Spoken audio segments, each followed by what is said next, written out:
All right, greetings and welcome to the preview for the Tampa Bay Lightning. That's right, I got a new Tampa jersey. Arrived yesterday, just in time for this preview. The Tampa Bay Lightning are a success story that is waiting on its happy ending, that is waiting on that moment when they become champions. This could be the year. Now, the funny thing is, even in their lean year, which was 2016-17, they were pretty darn good. And if not for Steven Stamkos missing a large portion of the season, they likely may make the playoffs. But of course, there are detractors with Stamkos. I get it, but at the same time, I think the Lightning are a team that won't have as much pressure going into this season as they did going into the last one, and we'll see how that translates in the playoffs. I guess once playoff time comes around, if they equal that point total again, the expectations will go up, and the idea will be, well, they're going to have to win one, and maybe that pressure ramps up. The key thing with these guys is they have to show the ability to come through in that big game. Now, in Game 7 against Washington, you can view this one of two ways.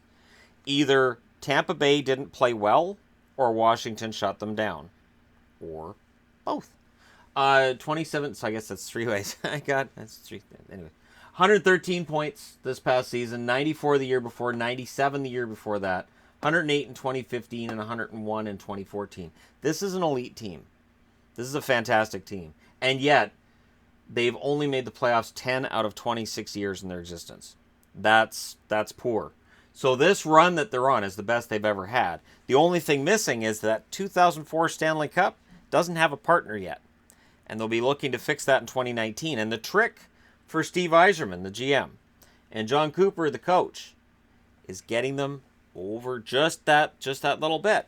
They're so close, but when you make changes to the team, you want to make sure they're changes that are going to be to your benefit and not to your detriment. And that's the real difference between a very good GM and a great GM. As we look back later and we say, well, he was good, he got the team to be one of the better teams in the league, but they never won a cup. Or he's a great GM because look at the cups they won, look at the championships.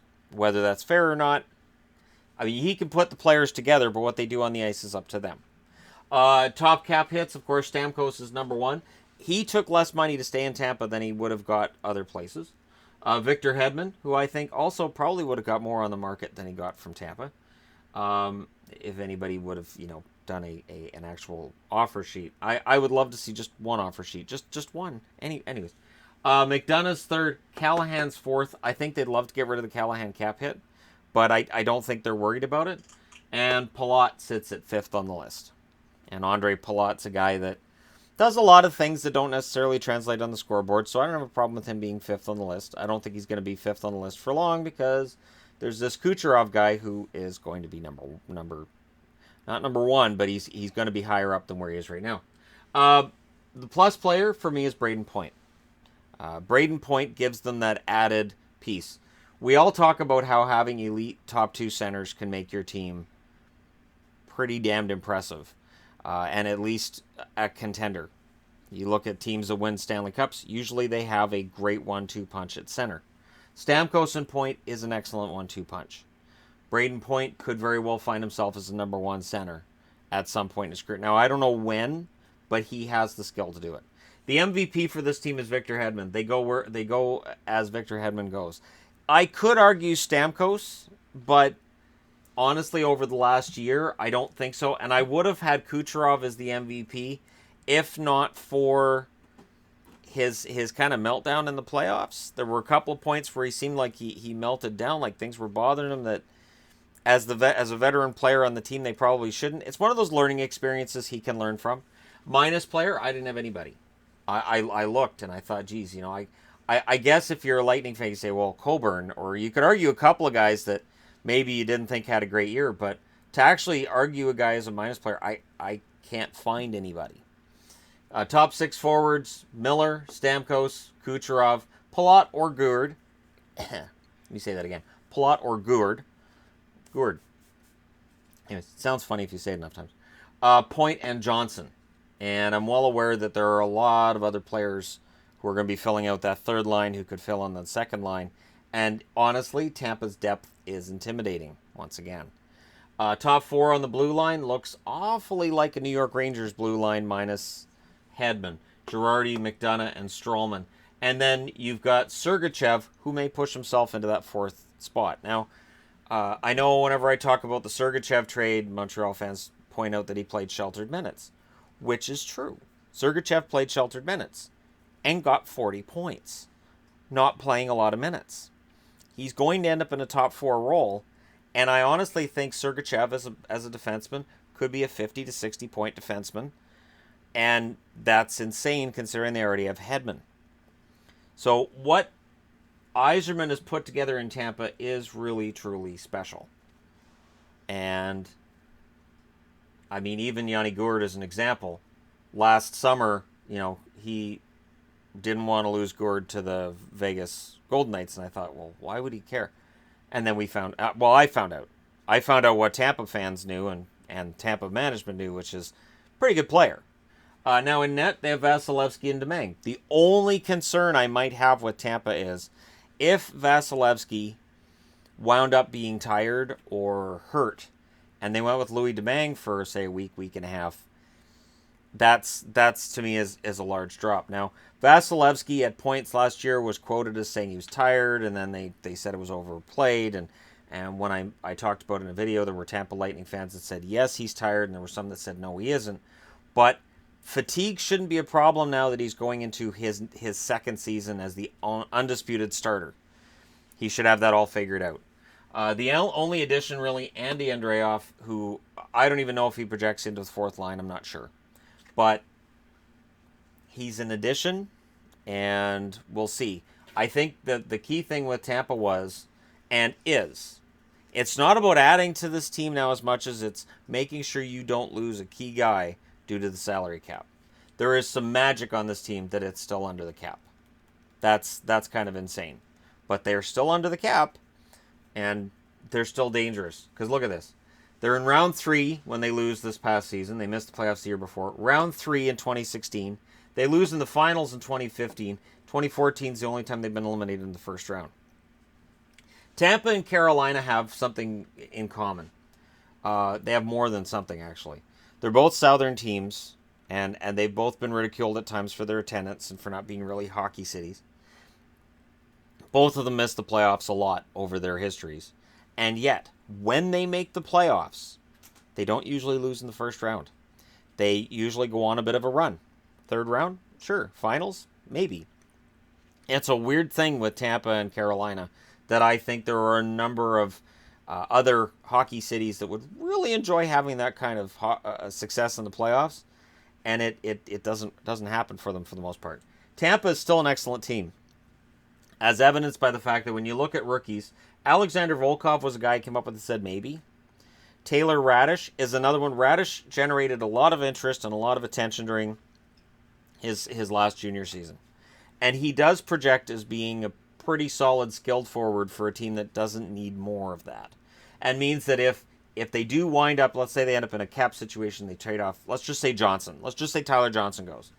And Radish makes the team and he's top 6 and could make up for a lot of that production. It's kind of nauseating when you think about it. Cal Foote is number 3 on the list because of the fact that Cal Foote has the size and the ability to play. I think he'll get a shot right out of camp. I think they're going to be willing to see what he can do. Because again, if you get more players on entry-level contracts into this roster, into this lineup, it means that your cap issues won't be as bad. You can find somebody to take a contract that might be inflated, like Callahan's. Maybe at some point, Palat ends up being a guy who gets moved out. I'm just throwing a name out there as somebody that maybe Yzerman says, okay, in order to keep this ship going the way it's going, I'm going to have to keep Stamkos, Kucherov, Hedman, Vasilevsky. I got to keep my main guys. Point is another one that's a non-starter when it comes to trades. And then almost any name outside of that group is available. And so having a guy like Cal Foote, if he can step in and play, might free up Steve Yzerman to trade out a big salary in order to keep everybody else under the cap. Now, it's a system that relies on drafting and developing really well. Lucky for the Tampa Bay Lightning and their fans, their drafting is pretty on point. Pun intended.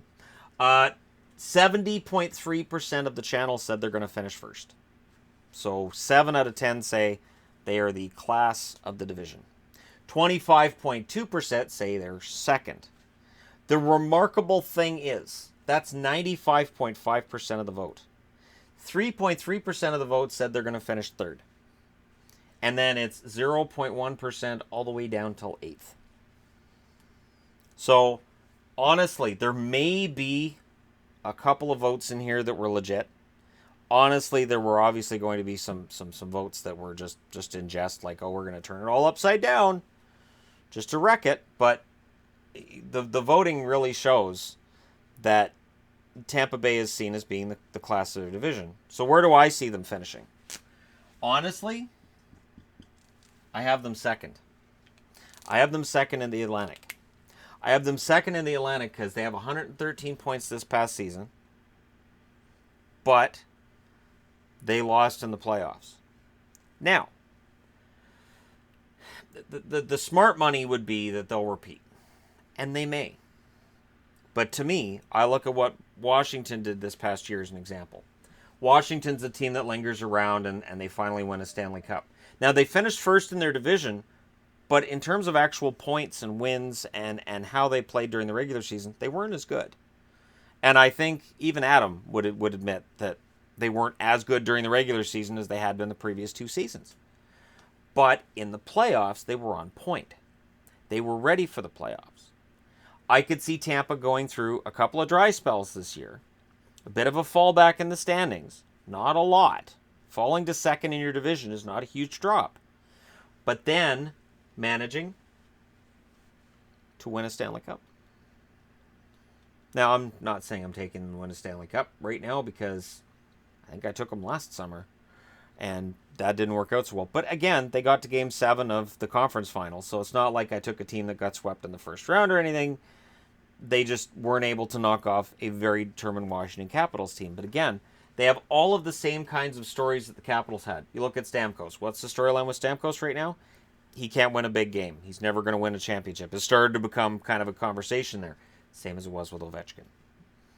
And they have a talented team, but they can't get over that hump. Same thing was said about Washington. I think this is going to be an excellent year for Tampa. I think they're one of the best teams in the league. I just think that the team that's going to finish ahead of them may very well win the President's Trophy.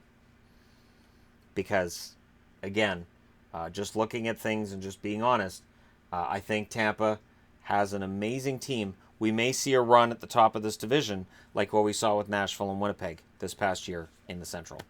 But, again, this is one man's opinion. Let me know your thoughts in the comments section below as always. Let me know who else you could see in this lineup, or maybe not see in this lineup, or who you think could get traded off to get some extra cap relief next summer, that kind of thing.